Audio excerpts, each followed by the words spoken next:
વધુ એક મનગમતો તહેવાર એટલે ઉત્તરાયણ અને ઉત્તરાયણને હવે ગણતરીના જ કલાકો બાકી છે, પરંતુ બજારોમાં ઉત્તરાયણની આખરી ખરીદી માટે અત્યારે ભીડ ઉમટી રહી છે। પતંગ દોરીની ખરીદી કરવા માટે લોકો ઉમટી રહ્યા છે અને બજારોમાં આ વખતે જો કે સરકાર દ્વારા કેટલાક કડક નિયમો પણ લાગુ કરવામાં આવ્યા છે હાઈકોર્ટની ફટકાર બાદ, અને એના કારણે આ નિયમોને લાગુ કરીને તેના અમલીકરણ સાથે આ તહેવાર ઉજવવો પડશે।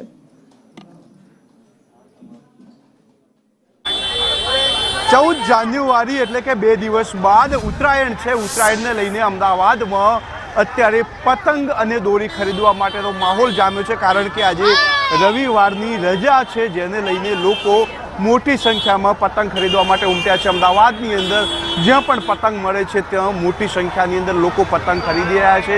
महत्वनुं छे के आज रविवार है अने रजानो दिवस है, जेने लईने लोको पासे पण समय छे। परम दिवसे ज्यारे उत्तरायण है त्यारे उत्तरायणने लईने लोको मोटी संख्या में पतंग खरीदी रह्या छे। शुं कहेशो दादा, आ वखतनी केवी उत्तरायण लागे छे?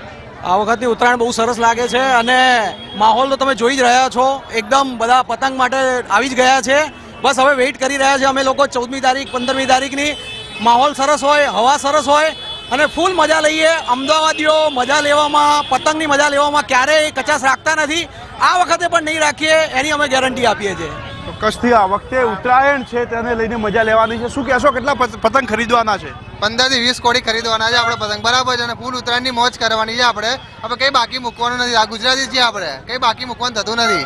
કે લોકો જે છે તે પતંગ ખરીદી રહ્યા છે। અત્યારે જ્યાં પણ જોઈએ ત્યાં માત્ર ને માત્ર પતંગની જ બોલબાલ જોવા મળી રહી છે। આ વખતે ઉત્તરાયણના પવન પણ સારો હશે તેવી પણ વાત છે, એટલે કે લોકોમાં એક પ્રકારનો ઉત્સાહ જોવા મળી રહ્યો છે। અમદાવાદની અંદર જ્યાં પણ પતંગ માર્કેટ લાગેલા છે તે તમામ જગ્યાએ લોકો પતંગ ખરીદવા માટે ઉમટી પડ્યા છે।